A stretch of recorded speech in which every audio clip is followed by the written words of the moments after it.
नमस्कार। मैं हरनाथ सिंह, देवना इंटर कॉलेज कुराबली मैनपुरी। हमारा जो कक्षा 12 में जो चैप्टर चल रहा था जिसका नाम था प्रत्यावर्ती धारा परिपथ, जिसमें हमने आपको प्रत्यावर्ती धारा कैसे उत्पन्न होती है, प्रत्यावर्ती धारा का औसत मान क्या होता है एक अर्ध चक्र के लिए, एक पूर्ण चक्र के लिए, और हमने प्रत्यावर्ती वोल्टेज के बारे में पिछले उसमें लेक्चर में चर्चा की थी। आज जो हम आपको बताएंगे वो हम बताएंगे प्रत्यावर्ती धारा का वर्गमूल मान, प्रत्यावर्ती वोल्टेज का वर्गमूल मान, प्रत्यावर्ती वोल्टेज और प्रत्यावर्ती धारा में कला का क्या मतलब होता है, और अगर उनमें कलांतर है तो हमारी व्यय शक्ति क्या होगी, और प्रत्यावर्ती जो हमारा धारा परिपथ में है उसमें औसत व्यय शक्ति का व्यंजक क्या होगा, इसके बारे में आज हम चर्चा करेंगे। तो सबसे पहले हम समझते हैं कि वर्गमूल मान या जिसको हम कहते हैं प्रभावी मान का अभिप्राय क्या होता है। देखिए, अगर कोई प्रतिरोध है, जैसे ये प्रतिरोध है और इसमें हमने प्रत्यावर्ती धारा को प्रवाहित किया, ये हमने प्रत्यावर्ती धारा को स्रोत को जोड़ रखा है और इसमें हमने प्रत्यावर्ती धारा को प्रवाहित किया, तो निश्चित है यहाँ पे हमें ऊष्मा प्राप्त होगी। यहाँ पे ये हमारी धारा ये बह रही है, इसी तार में उतनी ही ऊष्मा की दर प्राप्त करने के लिए वही तार हमने लिया और उतनी ही ऊष्मा दर प्राप्त करने के लिए हमें जितनी दिष्ट धारा प्रवाहित करनी होगी, जितनी भी दिष्ट धारा प्रवाहित करनी होगी, ये जो दिष्ट धारा होगी वो इस धारा का प्रभावी मान या वर्गमूल मान कहलाएगा। कहने का तात्पर्य यह है कि किसी भी अप्लायंस में अगर हम एक बार प्रत्यावर्ती धारा प्राप्त करते हैं तो उससे ऊष्मा की दर जो होगी वही ऊष्मा की दर उसी तार में प्राप्त करने के लिए जितनी हमें दिष्ट धारा प्रवाहित करनी पड़ेगी, दिष्ट धारा का जो वो आंकिक मान होगा वो प्रत्यावर्ती धारा के प्रभावी मान या वर्गमूल मान के बराबर होगा। ये तो हमारा कंसेप्ट रहा प्रत्यावर्ती धारा का वर्गमूल मान या प्रभावी मान, या इसको हम आभासी मान भी कहते हैं। अब हमारा बात आती है कि हम इसका व्यंजक कैसे निकालें। तो देखिए, व्यंजक इस तरह से हम लेते हैं। पहले हमने लिखा प्रत्यावर्ती धारा का समीकरण, और वही समीकरण हम लेंगे, इसको हम जिस तरह से प्रदर्शित करते हैं I = I0 sin omega T. ठीक है, अब हम इसको वर्गमूल मान कैसे लिखेंगे, वर्गमूल मान IRMS = पहले इसको हम कहेंगे वर्गमूल मान है तो इसको लिखेंगे I² का औसत मान एक पूरे चक्र के लिए, मान एक पूरे चक्र के लिए।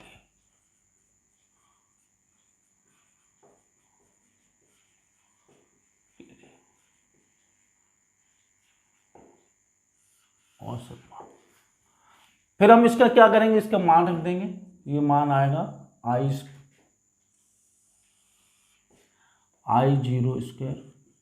sin² ओमेगा टी का मान एक पूरे चक्र के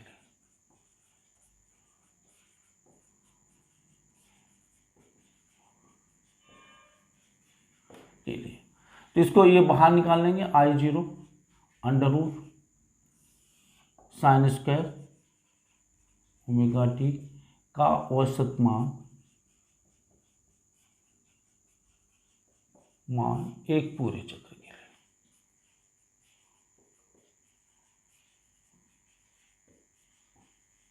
अब देखिए,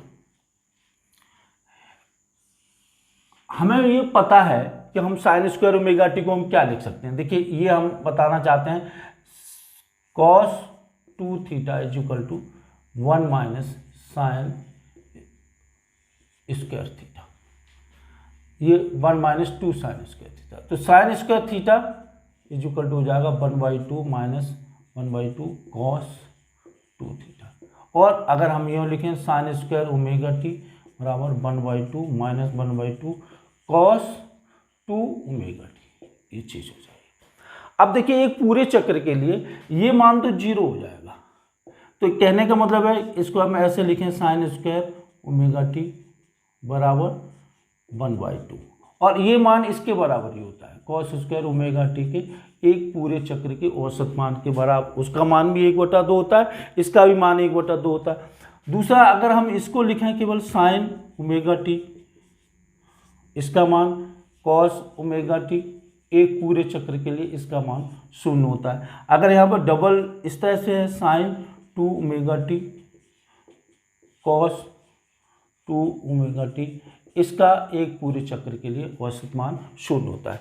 अगर हम इस कंसेप्ट का प्रयोग करें, इस कंसेप्ट का प्रयोग करें तो हमें इसके व्यंजक निकालने में बहुत आसानी होगी। तो इसमें हमारा जो IRMS होगा वो हो जाएगा I0 अंडर रूट, इसका मान 1/2 हो गया, तो IRMS = I0 अपॉन √2। इसी व्यंजक को, ये तो हमने आपको बड़े सरल तरीके से बताया, इसी व्यंजक को हम दूसरे तरीके से भी निकाल सकते हैं, गणितीय विधि से भी निकाल सकते हैं। ये हमारा अल्टरनेट मेथड रहेगा। वो क्या रहेगा, IRMS = अंडर रूट, इसको इंटीग्रेशन I² dt 0 से लेकर के t तक, और इसका जो औसत समय होगा वो t होगा। जब हम इसको सरल करेंगे तो हमारा व्यंजक यही निकल के आएगा √2। तो इस तरह से IRMS जो वर्गमूल मान निकला वो निकल के आया = I0 अपॉन √2। ये चीज, इसको हम कहेंगे ये हमारा प्रत्यावर्ती धारा का वर्गमूल मान और तथा अधिकतम मान में हमारा ये संबंध निकल के आया। ठीक इसी तरीके से हमारा जो प्रत्यावर्ती वोल्टेज होता है उसको भी हम इसी तरह से प्रदर्शित कर लेते हैं। उसका वर्गमूल मान VRMS और V0 अपॉन √2 होगा, इस तरह से। तो आज हमने ये अभी आपके इसमें ये सूत्र पढ़े, इस सूत्र पर एक संख्यात्मक प्रश्न कर लेते हैं। एक किसी प्रत्यावर्ती धारा परिपथ में प्रत्यावर्ती धारा को इस सूत्र से प्रकट किया जाता है। देखिए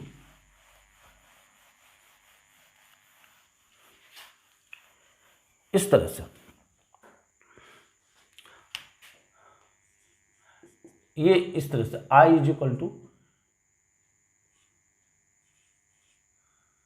√2 sin 100πt, इस तरह से प्रकट किया जाता है। तो इसमें हमें ज्ञात करना है नंबर 1 प्रत्यावर्ती धारा का शिखर मान। दूसरा हमें बताना है प्रत्यावर्ती धारा का वर्गमूल मान।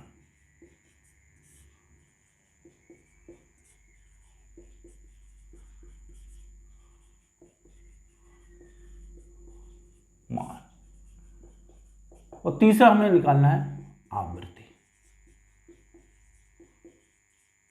तो कुछ नहीं, इसमें हमें करना क्या है, इसको समीकरण को लिख लेंगे और इसकी तुलना करा देंगे इससे। देखिए I = 100√2 sin 100πt और I = इसको I0 sin 2πnt। तो देखिए I0 क्या आएगा, I0 आएगा 100√2 एम्पियर।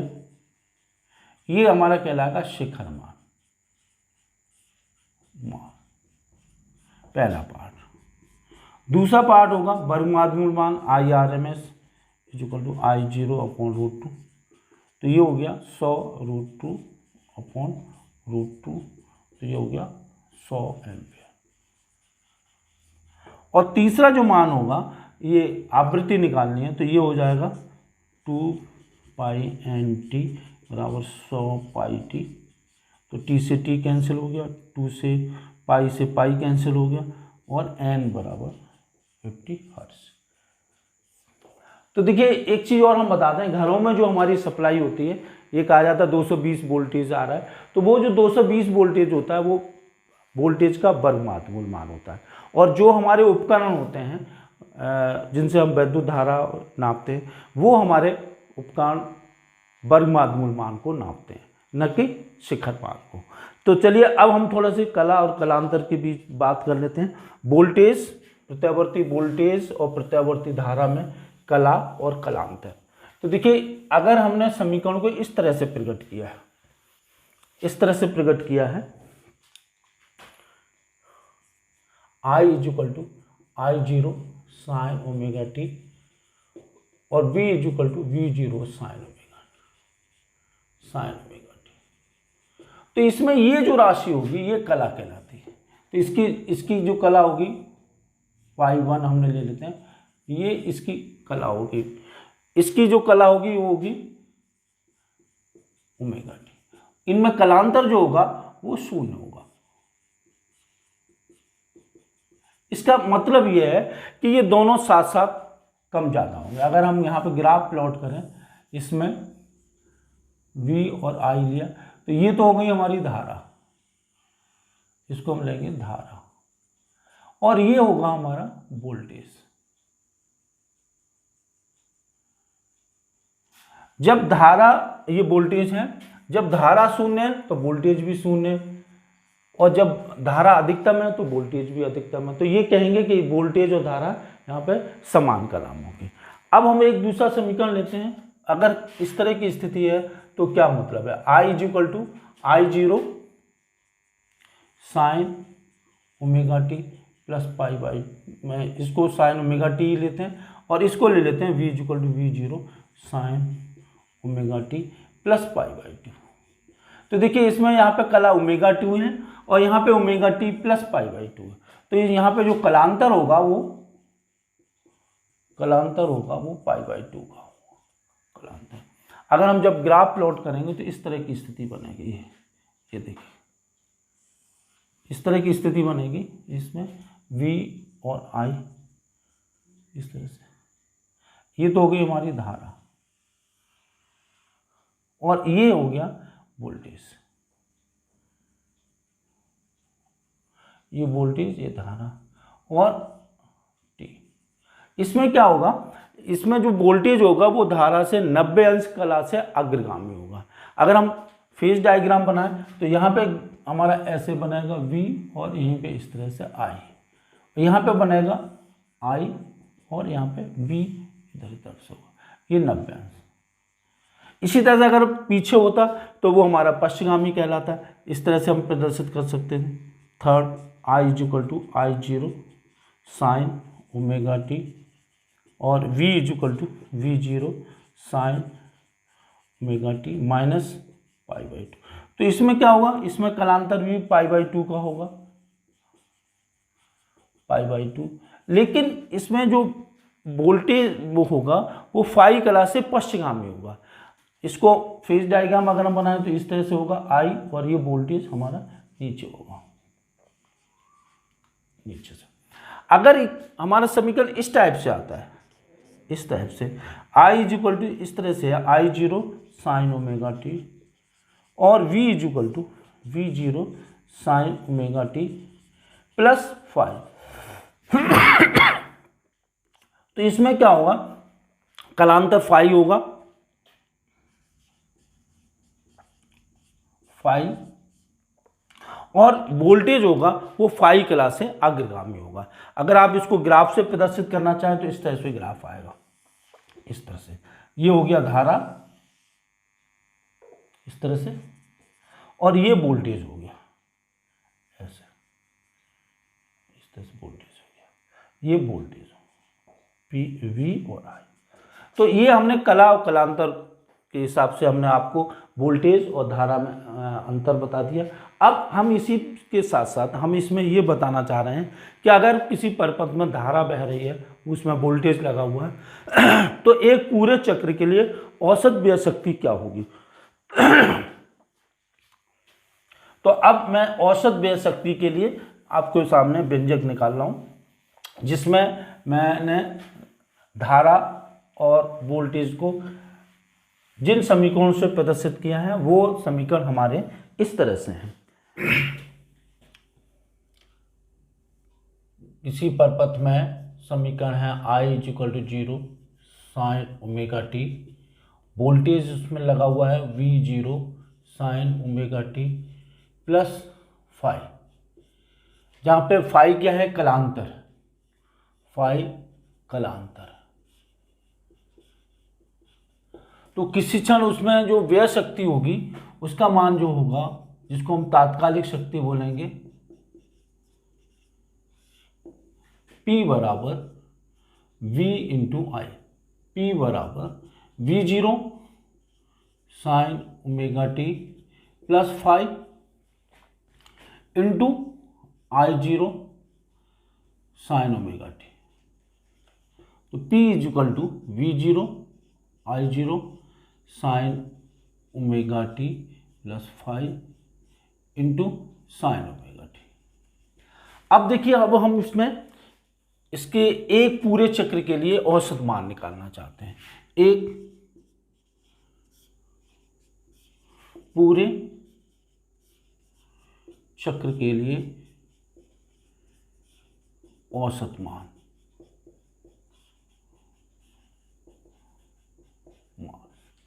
P बार VRMS V0 I0 sine omega t plus five into sine omega t का औसत मान।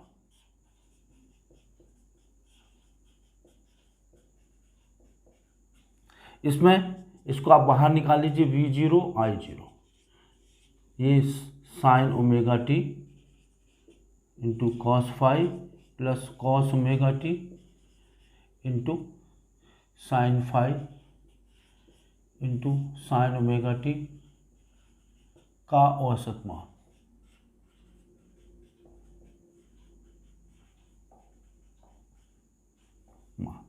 तो ये हो गया V0 I0 sine square omega t cos phi plus sine omega t cos omega t sine phi का औसत मान।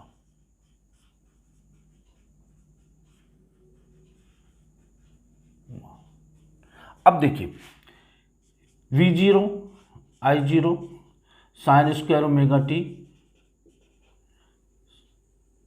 Square omega t cos phi plus इसमें हमने दो का ऊपर नीचे गुणा कर दिया, यहाँ दो का गुणा कर दिया और दो का भाग दे दिया, तो ये हो गया sine 2 omega t upon 2 into sine phi का औसत मान, औसत मान। अब देखिए, हमें एक चीज पता है, क्या मालूम है कि साइन स्क्वायर ओमेगा टी का औसत मान एक पूरे चक्र के लिए 1/2 होता है, ये हमें पता है। और sine 2 omega t, sine 2 omega t का औसत मान एक पूरे चक्र के लिए 0 होता है। इस चीज का हम यहाँ पे क्या करेंगे, उपयोग कर लेंगे। तो V0 I0 ये 1/2 cos 5 इंटू प्लस 0/2 साइन 5। तो अब क्या हमारे सामने रिजल्ट निकल के आएगा, रिजल्ट ये निकल के आया, P bar is equal to V0 I0/2 into cos 5, ये रिजल्ट निकल के आया। अब देखिए, इसमें हम इसको लिख सकते हैं V0/√2 into I0/√2 into cos 5, और ये हो गया हमारा VRMS, ये हो गया IRMS। तो P bar is equal to VRMS into IRMS into cos 5, ये हमारा अंतिम व्यंजक निकल के आया, वाट। अब देखिए इसकी विभिन्न स्थितियां, इसमें हम अलग अलग उसमें देखेंगे। इसको शुद्ध प्रतिरोध जुड़ाव, शुद्ध प्रतिरोध जुड़ाव, क्योंकि उसमें फाई इक्वल टू जीरो होता है, तो इस वजह से P bar equal to V R M S into I R M S into cos zero equal to V R M S into I R M S into one. तो इस तरह से P bar equal to V zero upon root two into I zero upon root two, या ये कहिए कि V zero I zero upon 2 watt होता है, जो कि अधिकतम है, अधिकतम।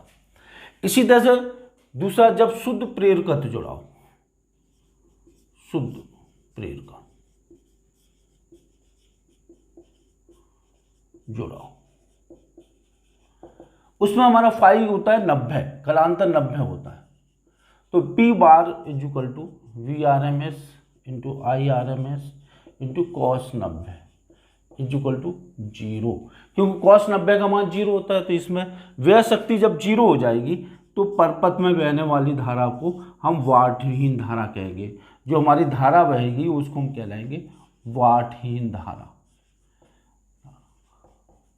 जब भी परपथ में व्यय शक्ति शून्य होती है तो बहने वाली धारा को हम वाटहीन धारा या शक्तिहीन धारा कहते हैं। इसी तरह से तीसरा केस है जब शुद्ध धारिता जुड़ी हो, तो पी बार जो होगा हमारा वो होगा V R M S into I R M S into cos 90। तो ये भी हमारा शून्य हो जाएगा और हमारी व्यय शक्ति जो होगी वो शून्य होगी, और बहने वाली धारा को हम वाटहीन या शक्तिहीन धारा कहेंगे। अब इसमें जब दो चीज़ें जुड़ी होती हैं, प्रतिरोध और प्रेरकत्व जुड़ा होता है या प्रतिरोध और संधारित्र जुड़ा होता है, तब हमारा फाई न तो शून्य होता है न 90 होता है, कुछ मान होता है उसका। तो उस समय उसकी व्यय शक्ति न तो शून्य होती है और न अधिकतम होती है, बल्कि इसके बीच की होती है। तो इस तरह से हमने आज आपको परपथ में व्यय शक्ति का व्यंजक निकाला। और जब भी हम आपको परपथ पढ़ाएंगे, अलग अलग 7 परपथ होते हैं, अलग अलग पढ़ाएंगे, तो हर परपथ में आपको प्रत्यावर्ती वोल्टेज का समीकरण, प्रत्यावर्ती धारा का समीकरण और उसमें क्या रुकावट होती है उसको बताएंगे, और उसके साथ साथ हम उस परपथ में व्यय शक्ति बताएंगे। मैं आपको एक चीज़ मैं बताना चाहूँगा कि जो हमारी व्यय शक्ति होती है वो किस पर निर्भर करती है। व्यय शक्ति निर्भर करती है इस टर्म पर, देखिए इस पर निर्भर करती है, जो इस वाले टर्म्स पर।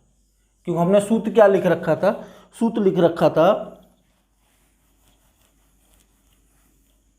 कॉस पाई, ये सूत्र लिखा हुआ था P bar equal to V R M S into I R M S into cos phi. इस टर्म को हम कॉस फाई को बोलते हैं शक्ति गुणांक, शक्ति गुणांक। आपने देखा कि कभी कॉस फाई हमारा शून्य हो जाता है, कभी कॉस फाई हमारा 1 हो जाता है, कभी कॉस फाई हमारा 1 और 0 के बीच में होता है। तो इस तरह से हमारा जो शक्ति गुणांक पावर है वो शक्ति गुणांक पर निर्भर करती है। इस तरह से हमने ये देखा कि हमारा औसत व्यय जो शक्ति है वो इस सूत्र से व्यक्त की जाती है और मुख्यतः कॉस फाई पर निर्भर करती है। अब इसमें हम एक चीज़ आपको बताना चाहेंगे, एक सरल सा एक न्यूमेरिकल ले लेते हैं, सरल से न्यूमेरिकल में जिसमें हमें V दिया होगा, I दिया होगा और हम उसमें वोल्टेज निकालेंगे। एक न्यूमेरिकल है जिसमें दिया हुआ है किसी प्रत्यावर्ती परपथ में जो वोल्टेज है वो दिया गया है इस तरह से।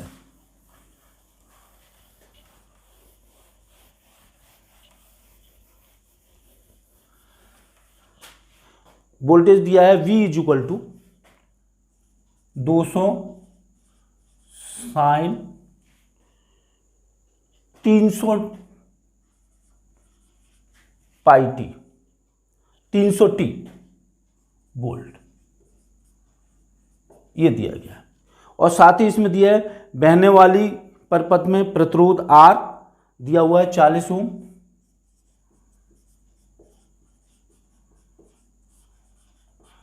ओम, दिया हुआ है।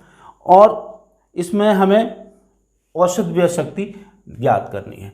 तो देखिए ये V दिया गया है और ये R दिया गया है। हमें इसमें धारा नहीं दी गई है, ये हमारा शुद्ध R परपथ है। तो इसमें सबसे पहले हम धारा निकाल लेंगे। धारा हमारी होगी I equal to V upon R। तो ये होगी 200 साइन 300 T अपॉन 40। तो ये इससे कैंसिल हो जाएगा, तो ये आ जाएगा 5 साइन 300 T। एक समीकरण ये हो गया और एक समीकरण ये हो गया। अब औसत व्यय जो शक्ति होगी P bar equal to V R M S into I R M S into cos phi. तो देखिए यहाँ पर फाई इक्वल टू 0 है, तो ये हो जाएगा V R M S into I R M S into cos 0। और इसको हम लिख लेंगे V0 upon root 2 into I0 upon root 2 into 1। तो ये V0 I0 अपॉन 2 और V0 कितना है 200 इंटू I0 कितना है 5 अपॉन 2। तो 2 से ये कैंसिल हो जाएगा 100 से, तो ये निकल के आएगा 500 वाट। उस परपथ में औसत व्यय शक्ति होगी वो हमारी होगी 500 वाट। ये हमने यहाँ से निष्कर्ष निकाल लिया। तो ये चीज़ आपने देखी, इसमें कि औसत जो व्यय शक्ति होती है वो फाई पर निर्भर करती है। अब देखिए हमें आगे क्या बताना है। अब अगले उसमें हमने भिन्न भिन्न परपथ बताने हैं और हमारे कुल प्रत्यावर्ती धारा परपथ में 7 परपथ होते हैं जिनके बारे में हम अलग अलग स्टडी करेंगे। हर परपथ में मैं प्रत्यावर्ती धारा का समीकरण बताऊंगा, वोल्टता का समीकरण बताऊंगा, उसमें रुकावट क्या पैदा होती है ये बताऊंगा, उसमें कलांतर कितना है और उसके साथ साथ औसत व्यय शक्ति आपको बताऊंगा। जिससे क्या होगा, सभी परपथ पहले 3 बेसिक परपथ बताए जाएंगे, उसके बाद फिर 2-2 के जोड़े के हिसाब से बताए जाएंगे, फिर अंत में एक परपथ होगा जिसमें तीनों प्रतिरोध, प्रेरकत्व एवं धारिता तीनों जुड़े होंगे, उस तरह से बताए जाएंगे। तो मैं ये समझता हूँ ये चीज़ जो मैंने आज आपको बताई वो आपको अच्छी तरह से समझ में आ गई होगी और कंसेप्ट भी आपका अच्छी तरह से क्लियर हो गया होगा। धन्यवाद।